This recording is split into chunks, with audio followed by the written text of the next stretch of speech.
नमस्कार, आप देख रहे हैं जवाब तो देना पड़ेगा और आपके साथ में विजेंद्र सोलंकी। जयपुर में एक ऐसी घटना घटी है जिसने एक परिवार की पूरी जिंदगी को जहन्नुम बना दिया है और आने वाली पुश्तें भी इस घटना के दंश की शिकार होती रहेंगी। या कहीं कि एक परिवार पूरे तरीके से बर्बाद कर दिया गया। बाकायदा एफआईआर दर्ज हुई, परिवार का पेट भरने वाले 4 सदस्यों को जहर दिया गया। और यह छोटी घटना नहीं है।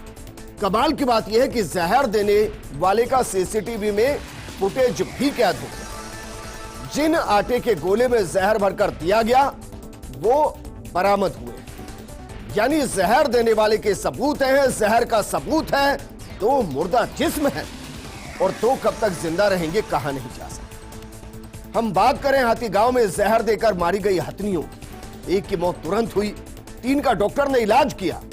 कल डॉक्टर ने तीनों को खतरे से बाहर बताया और यह बताने के महज 1 घंटे बाद ही एक और हथनी की मौत हो गई। डॉक्टर ने हथनी की मौत का कारण दिल का दौरा बताया, जबकि जहर से भरे आटे के गोले हर किसी के सामने। अब सवाल यह है कि 2 की मौत हो गई है, डॉक्टर की लापरवाही कहें या फिर कहें कि मिली भगत है या कहें कि किसी को बचाने की कोशिश की जा रही है। क्योंकि हत्यारे का सीसीटीवी फुटेज है, सबूत के तौर पर आटे के गोले हैं, 2 मुर्दा जिस्म है, तो फिर किसी को अभी तक गिरफ्तार क्यों नहीं किया गया? क्या हाथियों की जिंदगी की कीमत नहीं है? यकीनन है।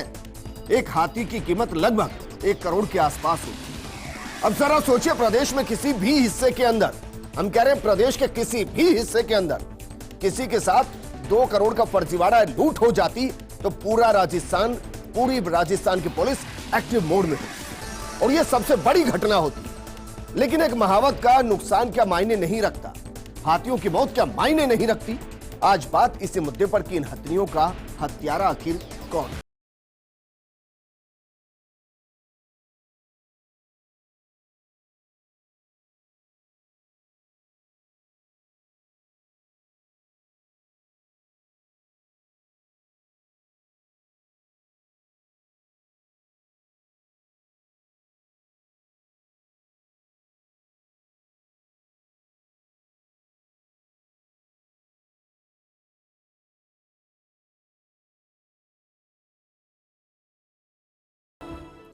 ऐसा लगता है मानो सिस्टम इस घटना को बस ऐसे ले रहा है कि बस 2 हथनियों की ही तो मौत हुई है, कौन सा कोई स्नान मारा गया। अभी तक कोई कार्रवाई नहीं की गई। और ये वो हथनी है जो जयपुर शहर के पर्यटन में एक बड़ा रोल अदा करती आई है और ना जाने कितने दशकों से करती आई है। जल महल की पाल पर आपको अक्सर इनको देखा होगा, इनकी सवारी की गई होगी, लेकिन अब इनका मुर्दा जिस्म है और मौत के लिए कौन कौन जिम्मेदार कोई नहीं बता सकता। लेकिन सवाल यह है कि उन हथनियों के साथ कौन है जिनकी मौत हो गई है? उन हथनियों के साथ कौन है जो अभी जिंदा है? उन महावतों के साथ कौन है जिनकी पूरी दुनिया बर्बाद हो गई? इस मुद्दे पर बात करने के लिए हमारे साथ मौजूद हैं एसोसिएट एडिटर निर्मल तिवारी जी, हमारे साथ मौजूद हैं विधि सलाहकार महावत एसोसिएशन के मोहम्मद असलम साहब, और जो 2 हथनियों की मौत हुई है उस केस को यही देख रहे हैं। इसके अलावा हमारे साथ जुड़े हैं अध्यक्ष हैं हाथी गांव विलेज एसोसिएशन के अध्यक्ष शफीक खान साहब। शफीक खान साहब, अगर आप मुझे सुन पा रहे हैं तो जरा ये बताइए, हाथी गांव वेलफेयर एसोसिएशन के आप अध्यक्ष हैं और हथनियों को अगर ऐसे जहर देकर मारा जाएगा और बतौर अध्यक्ष आप कोई हल्ला बोलते नजर नहीं आएंगे तो फिर काम कैसे चलेगा? अभी जब 25 तारीख को ये घटना हुई है सुबह 4 बजे जी, जब से हमने पुलिस थाना आमेर को भी लिखित में दिया जो मुलजिम है उनको गिरफ्तार करा जाए। दूसरा, हमारे फॉरेस्ट डिपार्टमेंट के पीसीसीएफ, डीएफओ साहब, सीसीए साहब, सबको हमने बार बार अवगत कराया कि हमारे हाथियों को जहर देके मारा गया है जी, और अभी तक इस पे कोई कार्रवाई नहीं हुई। तो शफीक खान साहब, मान लूं कि भाई एसोसिएशन लुंज पुंज है, कुछ काम कराने की स्थिति में है नहीं जी भाई, तभी तो 4 दिन निकल गए। अगर एसोसिएशन मजबूत होती तो अभी तक तो हत्यारे भी पकड़े जाते और जिस महावत को नुकसान हुआ उसका कंपनसेशन की कम से कम घोषणा ही हो गई होती।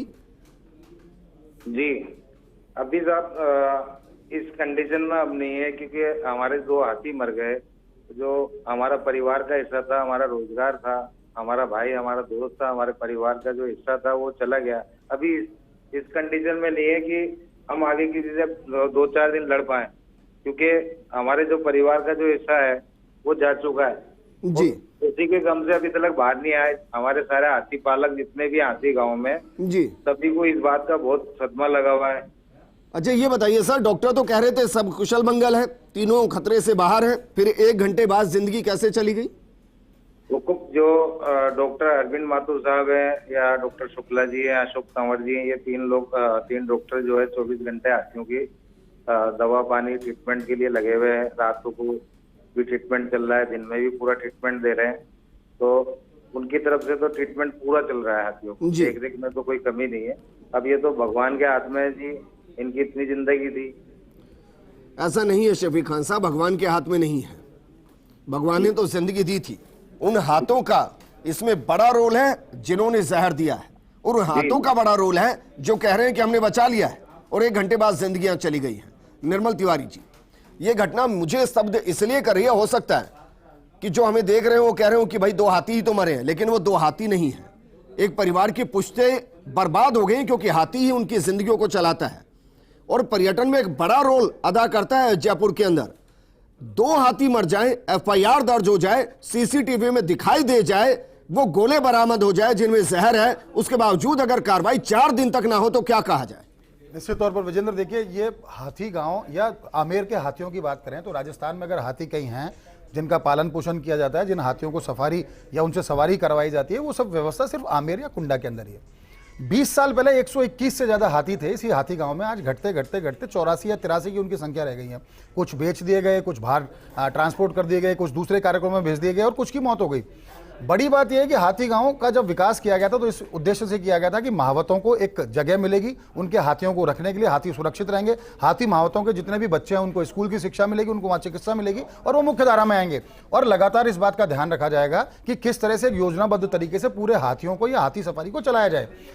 जब धुलंडी उत्सव हुआ करता था, होली उत्सव हुआ करता था, उसमें पीटा का जब विरोध था उसके बाद उसमें से हाथी हटा लिए गए, तो उसके बाद एक ही रोजगार रह गया था इन हाथियों का कि इनसे आमेर में हाथी सफारी कराई जाती थी या निजी कोई विवाह या कोई दूसरे समारोह होते हैं उसमें इन हाथियों को काम में लिया जाता है। विडंबना देखिए कि हाथी गांव जो कई हेक्टेयर में फैला हुआ है, वो हाथी गांव जिसमें 70 से ज्यादा थान हाथियों के बने हुए हैं, उस हाथी गांव के अंदर महावतों ने तो अपने स्तर पर CCTV कैमरे या दूसरे सुरक्षा इंतजाम कर रखे हैं, लेकिन सरकार की तरफ से कोई इंतजाम नहीं है। वन विभाग ने एक चौकी बाहर जरूर बना रखी है जिसमें गार्ड वहां बैठता है या टिकट काटता है, उसके अलावा उस हाथी गांव में कौन आ रहा है, कौन जा रहा है, किस तरह की गतिविधि कर रहा है। रात को 3 बजे CCTV कैमरा बता रहा है कि रात को 3 बजे एक अनजान शख्स अंदर पहुंचता है, हाथियों को जहर बुझे आटे के गोले दे देता है, लेकिन कोई इसको देखने वाला नहीं है। तो ये साफ जाहिर करता है कि हाथी गांव सिर्फ एक फॉर्मेलिटी बन के रह गया। हाथी गांव के अंदर एक रेस्ट हाउस बनाया जाता है, आज 10 साल हो गए इस रेस्ट हाउस को, आज तक उसको अनुबंध पे नहीं दिया गया, आज तक उसको रनिंग में नहीं लाया जा सका। वो इसलिए लाया जा सका कि वहां किसी तरह की कोई व्यवस्था है ही नहीं। महावत अपने स्तर पर व्यवस्था कर रहे हैं, महावत अपने स्तर पर हाथियों का संचालन कर रहे हैं। और बड़ी बात देखिए, महावतों में भी एक ऐसी, वो निश्चित तौर पर वो भी कमर्शलाइज हो गए हैं, वो हाथियों से उनको पैसा मिल रहा है, हाथियों के विभिन्न तरह के वो आयोजन वहां पर कर रहे हैं, लेकिन उनके पास भी इस तरह के कोई संसाधन या कोई तकनीक नहीं है कि उन हाथियों को सुरक्षित रखा जाए। और विजेंद्र देखिए, बड़ी बात, वन विभाग के 3 चिकित्सक, खासकर doctor Neeraj Shukla, doctor Arvind Mathur, doctor Ashok Tanwar की बात करें, तीनों लगातार इस बात को, हर साल चेकअप होता है हाथियों का और हर साल वो सर्टिफिकेट देता है। उनके सर्टिफिकेट के आधार पर ही हाथियों को फिटनेस दी जाती है कि इनको सफारी में रखा जाएगा नहीं रखा जाएगा। मेरे पास एक आंकड़ा है कुछ साल पहले का, 102 हाथी जब थे, उनमें से 19 हाथी थे जो काने थे या अंधे थे, 10 हाथियों को तपेदिक यानी ट्यूबरक्लोसिस हो रही थी। उसमें से 2020 के अंदर 4 हाथियों की सिलसिलेवार मौत होती है, 2021 में फिर एक हथनी की मौत होती है और इस बार ये जहर देने की घटना। कहने का मतलब ये है कि आप औपचारिकता में नहीं चला सकते इतने बड़े हाथी गांव को, जो दुनिया का, इस सृष्टि का जो सबसे बड़ा जानवर है शरीर के तौर पर, सबसे बड़ा जानवर है मेहनत के तौर पर, सबसे बड़ा जानवर है आकर्षण के तौर पर, सबसे बड़ा जानवर जिसकी धार्मिक मान्यताएं बहुत हैं, आप उसको ऐसे नहीं छोड़ सकते। और वो तीनों चिकित्सक, उनके ऊपर उनकी जिम्मेदारी नहीं बनती जो जाके कहते हैं कि तीनों ठीक है, एक हथनी की मौत हो जाती है लक्ष्मी की 57 नंबर की, अगले दिन वो जाकर के कहते हैं वहां करके कि नहीं तीनों हथनी ठीक है, और 1 घंटे बाद फिर दूसरी हथनी की मौत हो जाती है। लेकिन वो तो ये भी कहते हैं कार्डियक अरेस्ट हुआ है, वही जबकि जहर के गोले बरामद हो रहे हैं। निश्चित तौर पर विडंबना यही है विजेंद्र की, वो कह रहे हैं कार्डियक अरेस्ट, उनके सामने जहर के गोले पड़े हैं, हथनी के मुंह से झाग आ रहे हैं। उन्होंने ऑडियो दे दिया जो उनको धमका रहे थे, 44 नंबर हाथी जिसको खरीदने की बार बार बात करके उनको धमकाया जा रहा था। उनके पास CCTV फुटेज है जिसमें वो बंदा वहां जाकर के उनको जहर दे रहा है। उसके बावजूद अगर चिकित्सक यूं कह रहा है कि इनका कार्डियक अरेस्ट है तो बड़ी हास्यास्पद है। ये वही चिकित्सक हैं जो जिनको बहुत शौक है जाकर के कि किस तरह से वो लेपर्ड्स का उनका रेस्क्यू करते हैं, उनको लिम्का बुक ऑफ रिकॉर्ड्स में आने का बड़ा शौक है, लेकिन आप सिर्फ कुत्ते बिल्ली ठीक करके करके हाथी को ठीक नहीं कर सकते। अभी भी क्या गारंटी है मोहिनी 39 नंबर और 87 नंबर फूलकली जिंदा बचेगी? आप अभी भी कह रहे हैं कि नहीं स्वस्थ है, पानी पी रही है, खाना खा रही है। इसकी गारंटी कौन देगा कि भाई जिसका फुटेज में दिखा रहा हूं, ये जो गोले दे रहा है इसको पकड़ा जाएगा? 4 दिन हो गए हैं, एफआईआर दर्ज हो गई है। मुझे ऐसा लगता नहीं है इस मामले को कोई गंभीरता से ले रहा है। निश्चित तौर पर आपने बड़ी बात कही थी विजेंद्र कि 2 करोड़ का किसी का नुकसान दूसरे को हो जाता है और राज्य की पूरी पुलिस चक्करगन्नी हो जाती, राउंड द क्लॉक निगरानी होती, नाकाबंदी कर दी जाती। अचरो मेरे पास जिस तरह की सूचना है, उस जो जिसको सीसीटीवी फुटेज में जो बंदा दिख रहा है उसकी लास्ट लोकेशन अचरोल में आई थी, उसका मोबाइल नंबर है, लेकिन उसको 4। लेकिन हम बात कर रहे हैं उन हत्याओं की जिनमें से 2 जा चुके और 2 कब तक रहेंगी पता नहीं। एफआईआर दर्ज है, लेकिन आरोपी को कब तक पकड़ा जाएगा, आरोपी ना कहीं हत्यारों को कब तक पकड़ा जाएगा पता नहीं। इस मुद्दे पर बात करने के लिए पैनल हमारे साथ मौजूद हैं। विधि सलाहकार महावत एसोसिएशन से मोहम्मद असलम साहब हमारे साथ हैं। मोहम्मद असलम साहब, जरा बताइए एफआईआर में क्या क्या लिखा गया, किन किन धाराओं में मामला दर्ज? देखिए, अचानक दुखांतिका हुई है और अचानक दुखांतिका के अंदर जो प्रथम सूचना रिपोर्ट दर्ज हुई, जो सीसीटीवी फुटेज के अंदर था, किसी की पहचान नहीं हो पा रही थी, तो उसके अंदर जो स्वाभाविक थी, जो हाथी मालिक हैं सद्दी खान द्वारा, वो यही कर दर्ज कराया गया कि कोई व्यक्ति, अज्ञात व्यक्ति आकर जानबूझकर मेरे हाथियों को जहर देकर मारने की कोशिश करके और जहर देकर गया है, और उसी पर पुलिस थाना आमेर अनुसंधान कर रहा है और उसी के तहत आगे बढ़ रही है कार्रवाई। अच्छा, धाराएं क्या क्या है?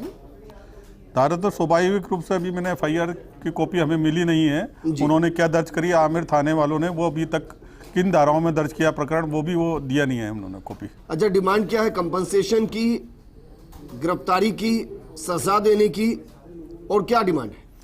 देखिए, सबसे पहले मैं ये बता दूं कि हाथी कल्याण कोष इन हाथियों के, हाथी मालिकों और हाथी मावतों के लिए, वेलफेयर के लिए बना हुआ है।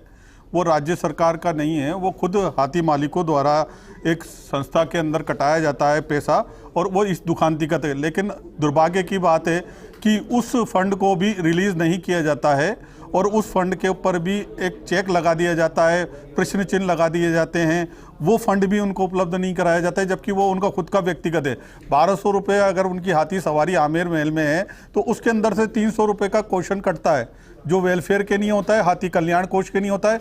उसके ऊपर भी हाथी कल्याण संस्था, जो प्राइवेट व्यक्ति हैं, जो हाथी पालक हैं, हाथी मावत हैं, उनका फंड होता है। उसके अंदर अध्यक्ष डीएफओ राजस्थान सरकार बने हुए, जयपुर बने हुए, और उसके अंदर जो भी पदाधिकारी हैं, वो फर्स्ट पदाधिकारी जो भी हैं, अध्यक्ष, सेक्रेटरी वगैरह, वो सभी राज्य सरकार के कर्मचारी बने हुए हैं जी। और उनकी मंशा होती है तो वो उन्हें रिलीज करते हैं। इस फंड में कितना पैसा है अभी? क्योंकि आपने चौंकाने वाली बात की है, 4-5, अगर मैं गलत नहीं तो हर सवारी पर 25% पैसा कट जाता है, करीब 300-400 रुपए रोज। 1200 का 325% हो गया सर। हाँ, वो कटता है और कटने के बाद उनके वेलफेयर पे खर्च ही नहीं होता। अभी वेलफेयर में इसमें जो फंड है इसमें कितना पैसा करीब है? 4-5 करोड़ रुपए फंड हमें बताया जाता है कि साहब ये 4-5 करोड़ रुपए फंड है, लेकिन रिलीज नहीं किया जाता, जबकि वो सरकार का फंड नहीं माना जाएगा। वो व्यक्तिगत इनके वेलफेयर के लिए एक व्यवस्था थी, उस व्यवस्था के तहत हाथी कल्याण संस्था बनी है, उस संस्था के तहत भी आज तक उनके वेलफेयर के लिए काम नहीं होता, जबकि हम बार बार इस बाबत जो मीटिंगें होती हैं उस मीटिंगों में प्रतिवेदन देते हैं। कल प्रिंसिपल सेक्रेटरी शैलजा जी आई थी हाथी गांव में, और जैसा आपने बताया कि जो पशु चिकित्सक हैं उनसे मैंने यही सवाल किया था कि जब ये लोग कह रहे हैं कि जहर दिया गया है, और जहर का आपका एंटीडोज क्या दे रहे हैं इसको, उस संबंध में जो पशु चिकित्सक बिल्कुल गोल कर गए कि साहब इनको नारियल पानी, तरबूज और ये दिलाइए। जहर का एंटीडोज नहीं दिया जाएगा जब तक बॉडी के अंदर सारा जहर फैल चुका है जी। अब वो जहर को जब तक एंटीडोज नहीं होगा उसकी इलाज नहीं किया जाएगा। असलम साहब, जहर का एंटीडोज तो तब दिया जाए जब ये आइडेंटिफाई हो कि जहर कौन सा है, जबकि बाटियों के अंदर मिला है ना सर जी, उसका एनालिसिस नहीं किया आज तक जी। जो आटे की बाटियां थी, उस आटे की बाटियों के अंदर जो जहर है वो तो मौजूद था ना सर, उसका एनालिसिस के केमिकल एनालिसिस आज तक नहीं है, उसके रिजल्ट नहीं है, उसकी कोई रिपोर्ट नहीं है। निर्मल तिवारी जी, देखिए विडंबना है विजेंद्र कि वो जो 3 चिकित्सकों का दल था, मेडिकल बोर्ड था जिसने पोस्टमार्टम किया, वो कहता है कि कार्डियक अरेस्ट से 57 नंबर लक्ष्मी की मौत हुई, ठीक है, लेकिन वहाँ तमाम जो सबूत मिल रहे हैं, वहाँ जो जहर मिले, गोले मिले हैं, उनको अगर देखा जाए, वही चिकित्सक जब यूं कह रहे हैं कार्डियक अरेस्ट, यानी वो पोस्टमार्टम करके ये साबित कर सकते हैं कि कार्डियक अरेस्ट हुआ है, तो फिर आईवीआरआई बरेली का इंतजार क्यों जहर के लिए? वो ये भी तो बता सकते थे कि मुंह से झाग निकल रहे हैं, जहर के गोले वहां मिले हैं, जहर का परीक्षण किया जाता है कौन सा जहर है और कितना वो नुकसान कर रहा है और कितनी देरी से, मतलब तेजी से वहां नुकसान कर, क्या वो स्लो पॉइजन है, क्या एकदम उसका असर दिखाया? क्योंकि लक्ष्मी की उम्र चूंकि 40 साल से ज्यादा थी, लक्ष्मी की एंटीबॉडीज कमजोर थी, लक्ष्मी चली गई, दूसरे दिन तक तक लड़ती रही। जयंत कली जो थी दूसरे दिन तक लड़ी, 2 दिन तक लड़ी, जयंत कली चली गई। 4 दिन से अब मोहिनी जो 39 नंबर है, 87 जो फूल कली है, वो लगातार उससे लड़ रही है, उस जहर से लड़ने की कोशिश कर रही है। वो अपनी जिजीविषा दिखा रही है, लेकिन चिकित्सक यूं कहते हैं कि एक कार्डियक अरेस्ट से गई, दूसरी का तो उन्होंने ये भी नहीं कहा क्यों चलेगी, पोस्टमार्टम कर दिया और उसके भी सैंपल IVRI भेजे हैं। यानी IVRI बरेली से जब 7, 8, 10 दिन में रिपोर्ट आएगी, तब तक क्या हाथ पे हाथ धर के बैठे रहेंगे? क्या उन दोनों की मौत का इंतजार भी करें कि वो मर जाएंगी?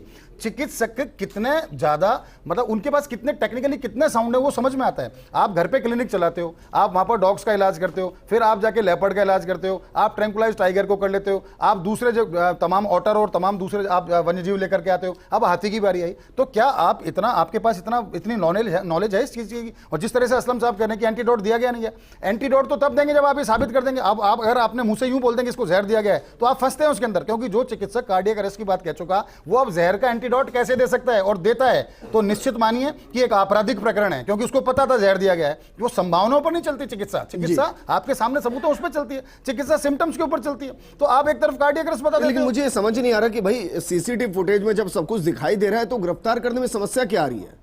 देखिए, इतना ये तो झूठ क्यों बोला जा रहा है? देखिए, ये तो पुलिस का विषय है कि पुलिस क्यों अनुसंधान नहीं करी, लेकिन ये बात सही है कि एक पूरा एक सिस्टम बना हुआ है हाथियों को लेकर ऐसा लगता है जैसे सब चांदी काटना चाहते हैं। जिस 44 नंबर को लेकर के असम साहब से मेरी कल परसों भी बात हुई थी, उन्होंने कहा कि वो 44 नंबर हाथी को खरीदना चाहते थे, इस बात का दबाव बना रहे थे उसके ऊपर, सदीक के ऊपर, कि तेरा हाथी बेच, 50 तरह की वहां उसने फोन किया, उनकी ऑडियो रिकॉर्डिंग्स इनके पास मौजूद हैं, इनके पास सारे तमाम सीसीटीवी फुटेज हैं। तो आप अगर हाथी नहीं बेचा तो 4 हाथी मार दोगे उसके? ये कौन सा तरीका है? कौन सा जंगल राज है क्या? आपको करना पड़ेगा, पुलिस को भी कार्रवाई करनी पड़ेगी। वन विभाग के अफसर जाकर के सिर्फ ये नहीं पूछ सकते वहां, सदीक भाई कैसे हो आप, क्या आपके दोनों हाथियों की स्थिति क्या है, हमारे लिए क्या चाहिए? अरे भाई ऐसा नहीं होगा। आपने वहां सुरक्षा के क्या इंतजाम कर रखे हैं? आपने क्या कार्रवाई करी? आपके पास तमाम फुटेज हैं, आपको भी समन्वय बना के तमाम कार्रवाई साथ जुड़ने के लिए। असलम साहब आपका भी और शफीक साहब आपका भी शुक्रिया हमारे साथ जुड़ने के लिए। बेजुबानों के लिए किसी को तो आवाज बनना था, फर्स्ट इंडिया ने वो आवाज बनने की कोशिश की और हम कोशिश कर रहे हैं कि भाई जिनकी मौत हो गई है उनको इंसाफ मिले और जो अभी जिंदगी से लड़ रहे हैं उनको कम से कम उपचार मिले, और जिन्होंने इस साजिश के तहत इन हत्याओं को जहर दिया है उनको सलाखी मिले। नमस्कार।